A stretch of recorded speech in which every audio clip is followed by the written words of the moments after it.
Hello and welcome back to Joe Shoots Film. Today's video, bit of family history. I was over my grandparents' house and rummaging through his stuff, talking to him about his old film photography days, and I found this. It's the early Agfa Silette film camera, 35mm.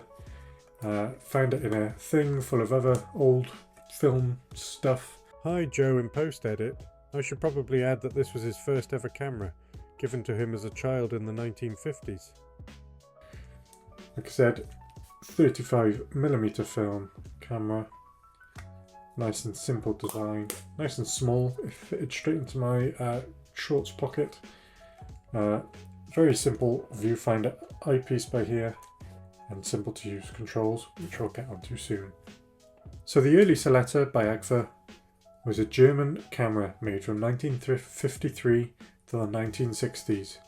Created as a well-built 35mm viewfinder camera, the leaf shutter scale focusing camera that features a timer, tripod, mount and flash synchronization socket shoots between 1/25th and 1/200th of a second, with a bulb setting too, of course.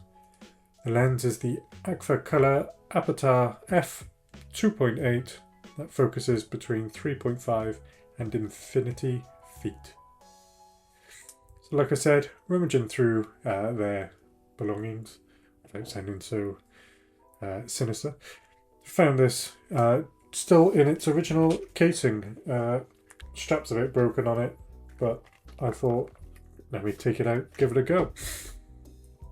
So I loaded some Kensmere Pan 400 just because in case it didn't work. Nice cheap bit of film. So some good things about it, like I said earlier, very nice clear controls right on the top by there. So you have this top bit, which is your aperture, like I said, between f2.8 and 16. You have this ring by here, a shutter speed ring, which, as I also said, is between 25 and 200th of a second. There is a self-built-in timer on here, which you shoot like that, and then it's a bit broken, to be honest, and it doesn't actually shoot. You kind of got to give it a wiggle, and then it shoots. Well, it should shoot, I should say. As a focusing ring, that is the inside ring of the lens. It's very simple viewfinder.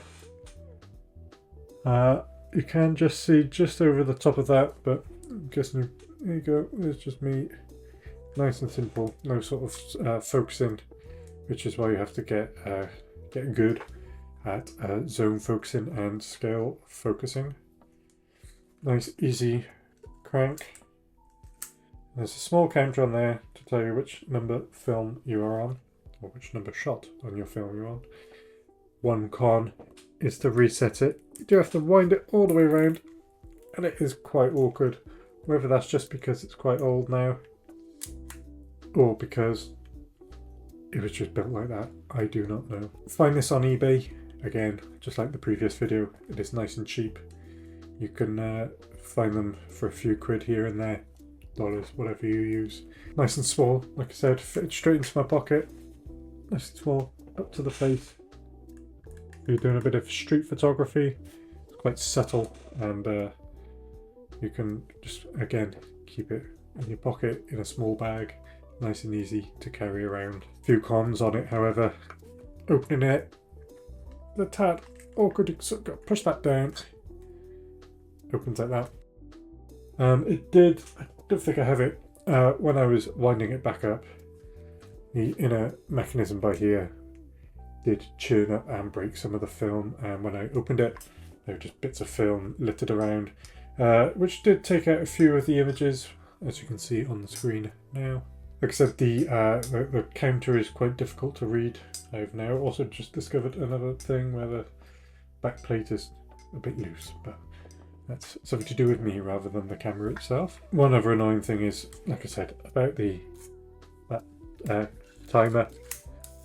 I accidentally did keep on knocking it in my bag and in my pocket, and when it does happen on this particular one, whether it happens on your one or any other one, it doesn't do that part and it doesn't actually activate. It doesn't go all the way through, so I wait for it, and then I stood there and I was having to sort of go pull it through, and then take the shot, which was a bit time consuming, but there we go. So, like I said, came to me a Pan 400 out, took it out for a spin, went to a pier, Weston-super-Mare pier, as well as just out and about with me in my pocket. And these are some of the pictures that I took.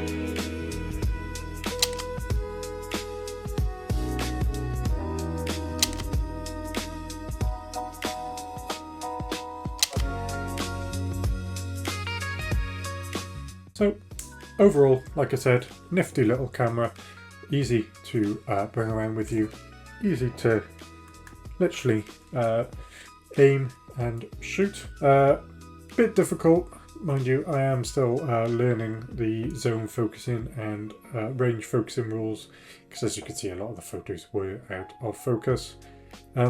Just a bit of practice. Obviously it's a nice bright daytime, so I can set it to the f22. One thing I do need to get used to, like I said, is getting more used to that. I did really enjoy taking it out, and it's nice to have a little bit of family history carrying around. Showed the pictures to my granddad and he said he liked them. Good little piece of kit, and especially for the price that you can pay for it these days on the internet. So, thank you very much for tuning in. I hope you enjoyed this. Guess I'll see you on the next one. Goodbye.